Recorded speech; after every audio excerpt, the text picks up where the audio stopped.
사실 이 죽음이 가장 두려운 것이지만 정말 두려워야 될 것은 하나님이다라는 거죠. 죽는 것만 끝나면 죽음을 두려워하면 되지만 또한 살게 하실 분이 계시기 때문에 죽는 것이 두려운 게 아니라 사실 다시 살게 하실 하나님 앞에 더 두려워해야 된다는 겁니다. 그러니까 이 하나님을 두려워하면 우리에게 뭐가 있느냐? 다시 살 소망이 있다라는 거죠. 아나니아라 하는 사람이 그의 아내 삽비라와 더불어 소유를 팔아 있습니다. 자, 이 사건이 뭐냐면 2절에 그 값에서 얼마를 감춤해 그 아내도 알더라. 얼마만 가져다가 사도들의 발 앞에 두니 했습니다. 자, 그냥 이 1절과 2절에서 얘기가 다 끝나요. 아나니아와 삽비라라는 그 아나니아는 남편이고 삽비라는 여자 아내인데 이 둘이서 기도하면서 하나님 앞에 이거 드려야겠다. 그래서 자기 땅을 팔아가지고 그걸 하나님 드리겠다라고 가져왔는데 가져오다가 생각하니까 아이고 아깝다. 그래서 어떻게 하냐? 감추고 빼돌린 거죠. 빼돌리고 이거 누가 알겠냐? 우리끼리 빼돌렸는데 이게 간사한 마음들이 사람을 속일 수 있을지 모르지만 하나님은 속일 수가 없는 거죠. 그렇지만 뭘 생각합니까? 사람들만 생각하는 겁니다. 그래서 그걸 들고 와서 사도들 앞에 놓는 겁니다. 차라리 하지 말지. 차라리 안 했으면 괜찮았을 건데. 어떤 사람들은 그럼 땅을 드린 게 뭐 잘못이냐 이렇게 생각할 수 있는데 땅을 드렸고 안 드렸고 그거에 대한 문제가 아닙니다. 우리가 마땅히 하나님 앞에 드릴 건 드려야 되지만 그거에 대한 문제가 아니고 뭡니까? 하나님을 우습게 생각하는 거예요. 하나님을 우습게 생각하는 게 문제죠. 근데 사람들은 자꾸 이게 핵심을 잊어버리고 딴 데로 가는 겁니다. 11조를 하니 헌금을 얼마 해야 11조니 어느 정도를 해야 바른 헌금이니 그런 생각으로 자꾸 가는데 우리가 마음이 있으면 얼마든지 11조도 하고 12조도 하고 13조도 하고 어떤 사람 자기가 가진 것들을 다 드리기도 하는 거예요. 근데 문제는 마음이 안 되는데 마음이 하나님을 두려워하지 않고 하나님을 사랑하지 않고 하나님 앞에 진실하지 않는데 백날 드리면 뭐 하냐는 거예요. 안 드리는 것도 문제고 드리는 것도 문제다. 그래서 이들이 그렇게 함으로 말미암아 3절에 베드로가 이르되 아나니아야 어찌하여 사탄이 내 마음에 가득하여 내가 성령을 속이고 땅값 얼마를 감추었느냐. 그 말을 듣고 아나니아가 쓰러져서 그 자리에서 죽어서 그 아나니아를 장사 지냈습니다. 장사 지내고 얼마 있다가 3시간쯤 지나서 그의 아내 삽비라가 들어왔는데 베드로 똑같이 묻습니다. 이게 다냐? 진짜 답니다. 이게 답니다. 또 거짓말을 하는 겁니다. 그 베드로가 뭐라 하냐면 네 남편을 장사 지내고 들어오는 사람들이 있는데 이제 그들과 함께 너가 갈 것이다. 그래서 삽비라도 그 자리에 쓰러져 가지고 그 아나니아 옆에 장사되었어. 여러분 얼마나 부끄럽습니까? 죽는 것도 부끄러운데 여기 지금 아나니아라는 이름도 나와 있고 삽비라라는 이름도 나와 있고 그들이 하나님 앞에 드린다고 했다가 속였다는 사실도 다 기록되어 있는 겁니다. 성경에 오고 가는 사람들이 이 사실을 듣고 얼마나 민망하겠습니까? 사랑하는 성도 여러분, 사람을 두려워할 것이 아니고 하나님을 두려워해야 된다는 겁니다. 우리의 말씀의 제목이 두려워해야 할 것인데 우리 두려워해야 될 것에 대해서 몇 가지 나누면 좋겠습니다. 첫 번째, 거짓된 습관을 두려워해야 합니다. 거짓된 습관 그 자체를 두려워할 필요는 없지만 거짓된 내 삶을 걱정하고 염려하고 내가 이렇게 거짓말하다가 되겠나 그걸 두려워해야 되는 거죠. 걱정해야 되는 거죠. 우리의 많은 인간의 삶이 어떠느냐? 너무나도 거짓으로 점철되어 있는 겁니다. 이게 거짓이 너무 습관되다 보니까 뭐가 됐습니까? 포장이 됐습니다. 포장이 되어 있습니다. 포장을 뭐라 합니까? 우리가 선물을 줄 때 포장을 하죠. 포장은 뭐 합니까? 가리는 거죠. 속에 있는 내용물을 가립니다. 인간들이 너무 포장을 잘하는 거죠. 요즘은 나이를 잘 못 알아보겠어요. 나이를. 우리 권사님들 봬도 얼마나 젊어 보이는지 나이를 잘 모르겠어요. 우리 사모님들도 나이 잘 모르겠고 집사님들도 나이도 잘 모르겠고 이전 같으면 다 돌아가셨을 분들이 지금 아직도 건강하게 잘 계세요. 옛날에는 남자들이 60세 되는 어른들이 잘 없었어요. 60세 잘 없었어요. 얼마나 빨리 돌아가시는데 40대 50대에 빨리 돌아가신다니. 그래서 40대 후반만 되면 어른이라 그래요. 어르신 이렇게 했는데 저보고 지금 어르신 하는 사람 아무도 없습니다.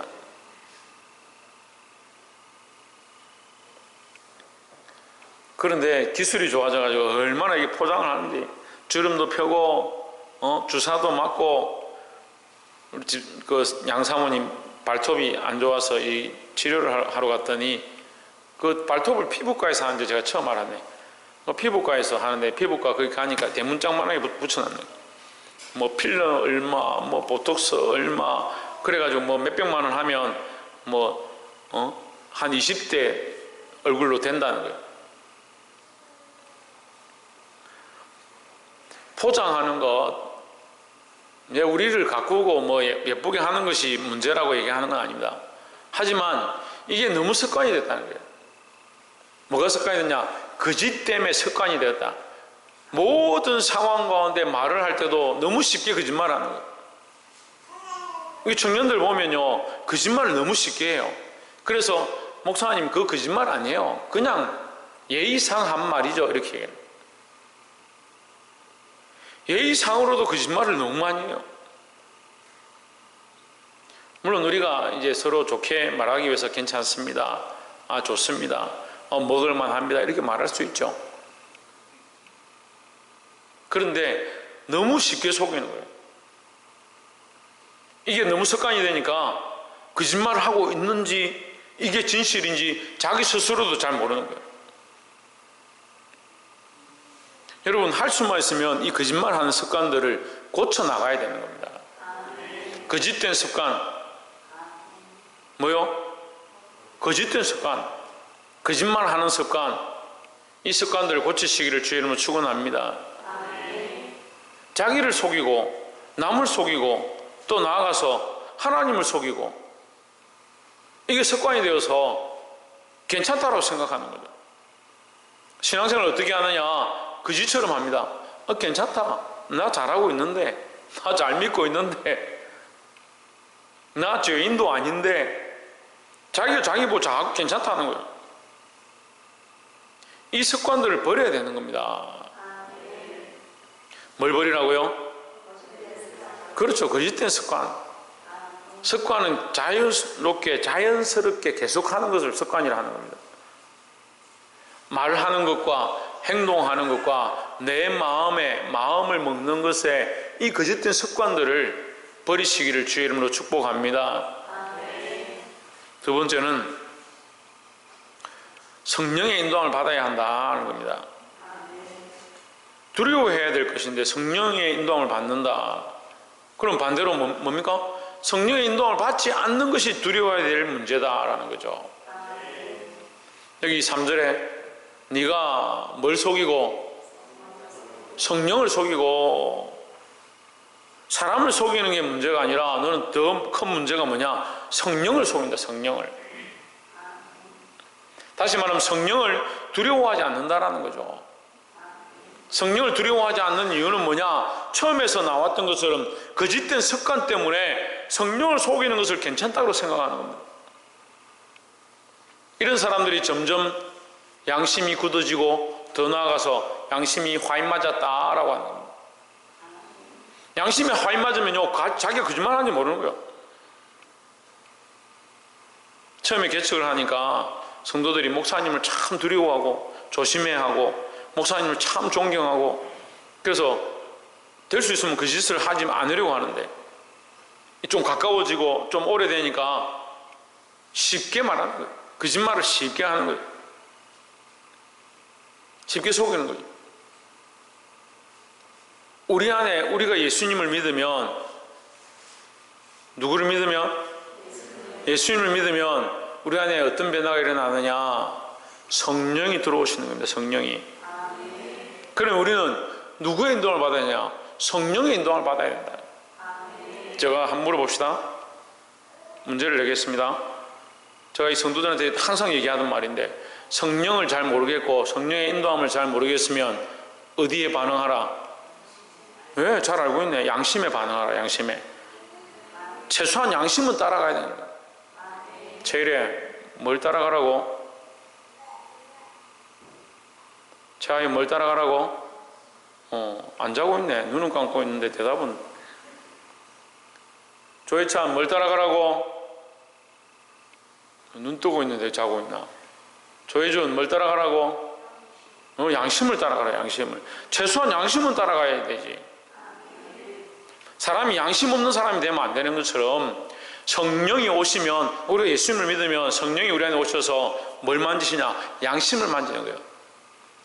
내 마음대로 살지 않도록, 내 뜻대로 살지 않도록 내 양심을 주장하기 시작한다는 거죠.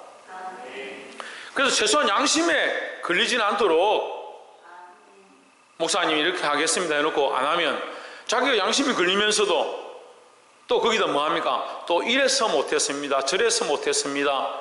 이런 이유가 있고 저런 이유가 있습니다. 왜 그렇게 됐습니까? 다 뭐가 있죠. 양심이 점점 굳어져 가는 거예요. 거짓말이 거짓말을 낳고 변명이 변명을 낳고 이유가 이유를 낳고,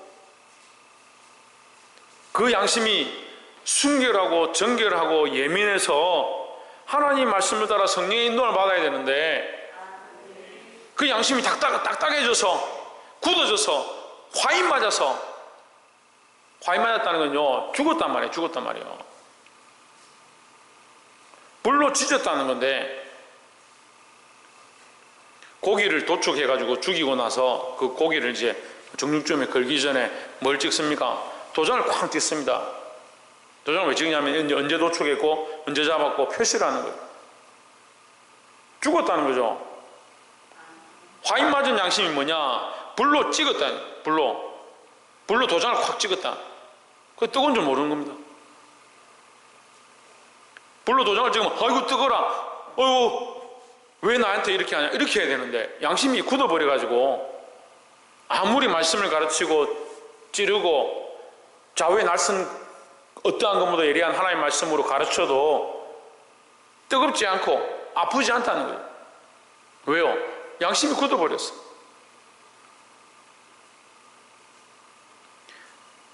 성령의 인도를 받고자 해야 된다는 겁니다.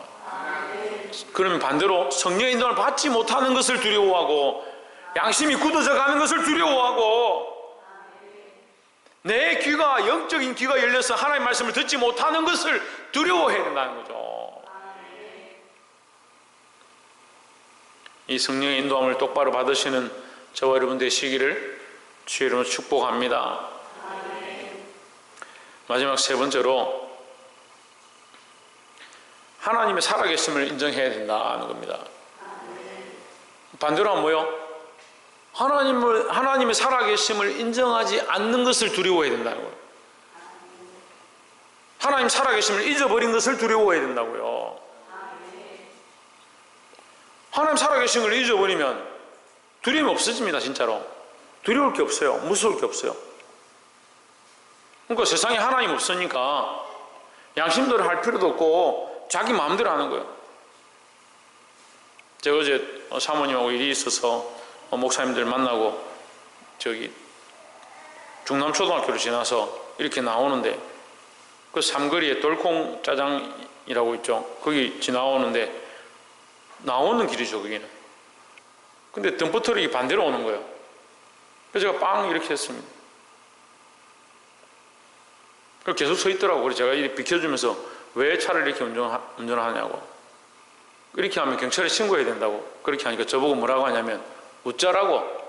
경상도 사람인데 웃자라고 이렇게 하더라고요. 근데 할 말이 없더라고. 웃자라고 이렇게 하니까 할 말이 없더라고. 그래서 속으로 무슨 생각이 드냐면, 야, 사람이 그냥 무법하구나, 두려움이 없구나, 양심이 없구나, 그런 생각이 드는 거예요. 우리가 하나님 두려워하지 않으면요, 하나님 두려워하지 않으면 무서울 게 없는 거예요. 무서울 게. 요즘 아이들이 제가 참 걱정이 됩니다. 무서운 게 없습니다. 무서운 게. 집에 가도요 무서운 게 없습니다. 엄마 아빠를 무서워하는 애들이 없어요. 학교 가도 선생님을 무서워하지 않습니다. 선생님들이 사표를 쓴다고 바쁘다 하더라고. 이게 무슨 두려움이 없으면요 반대로 사랑도 없는 거예요.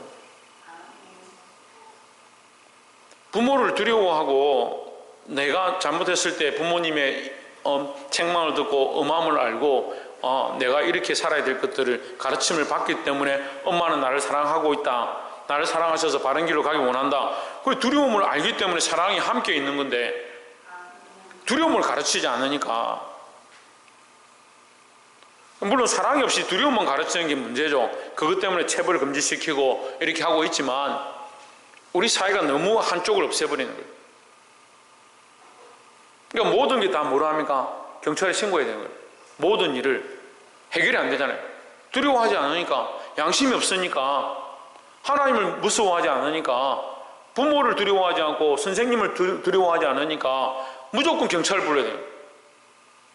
초등학생도 서로 싸우면 경찰 불러야 되고, 중학생도 싸우면 경찰 불러야 되고, 고등학생도 싸우면 경찰 불러야 되고, 대학생도 싸우면 경찰 불러야 되고, 어른들도 싸우면 경찰 불러야 되고, 그럼 경찰이 바빠요. 그러니까 우리나라 공군령 하지만 공군령이 뭐 제대로 서겠습니까? 그렇게 치면 전 국민의 반 이상은 경찰이 돼야 되는데 그렇잖아요. 두 명이 싸우면 한 명이 출동해야 되니까 반 이상은 경찰이 돼야 되잖아요. 최소한 30%는 경찰이 돼야 되잖아요. 말도 안 되는 일을 하고 있는 거예요. 뭘 가르쳐야 되냐? 어렸을 때 두려워해야 될 것, 사랑해야 될 것, 그 질서를 가르칠 줄 알아야 되는 거예요. 이게 아이들이 두려워할 줄 모르니까 뭐가 없어지냐? 양심이 없어지는 겁니다. 양심이 없어지죠. 거짓말해도 나를 뭐라 할 사람이 없고 속여도 내가 혼날 일이 없다. 두렵지 않은 거죠. 하지만 우리 믿는 사람들은, 예수 그리스도를 믿고 하나님을 믿는 사람들은 반드시 두려워해야 됩니다. 뭘 두려워하느냐? 하나님의 살아계심을 두려워해야 된다는 거죠. 11절에 보시면 온 교회와 이 일을 듣는 사람들이 다 크게 뭐했다? 두려워하니라 했습니다. 두려워할 줄 알았기 때문에 사회가 바르게 되었고, 두려워할 줄 알았기 때문에 교회가 부흥했고, 두려워할 줄 알았기 때문에 거짓과 속임들이 사라지기 시작했다라는 거죠.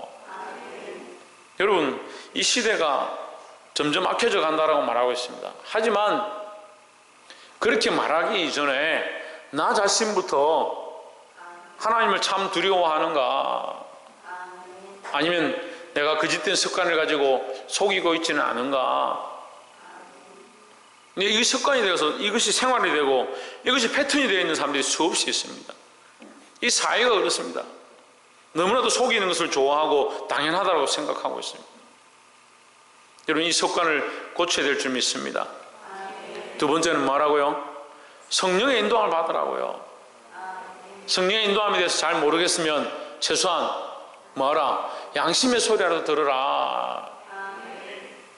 그래서 아까도 말씀했는데 양심의 소리를 듣고 말씀을 듣고 성령의 인도함을 듣고 이 듣는 훈련들을 해야 된다는 겁니다.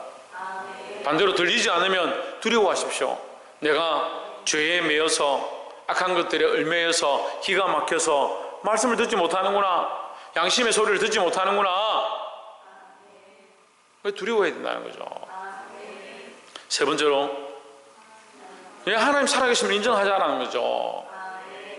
하나님 살아계심을 인정하고 내 삶에 함께 하심을 인정하면 하나님 앞에서 우리가 두려워하게 되어 있습니다. 그걸 두려워하지 않는 것 자체가 두려운 거예요. 하나님의 살아계심을 인정하지 않는 게 내가 두려운 거고, 하나님의 살아계심이 느껴지지 않는 게 두려운 거고, 하나님의 음성이 들리지 않는 것이 참 두려운 거예요. 여러분, 기도하지 않는 것 염려하십시오. 자신들이 하나님 앞에 엎드려서 하나님을 바라보는데 하나님의 음성이 들리지 않고 십자가가 보이지 않고 하나님이 살아계심이 느껴지지 않으면 두려워하십시오.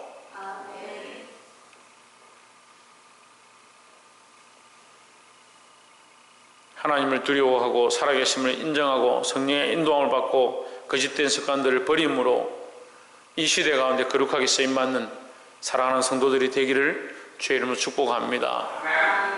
기도하겠습니다.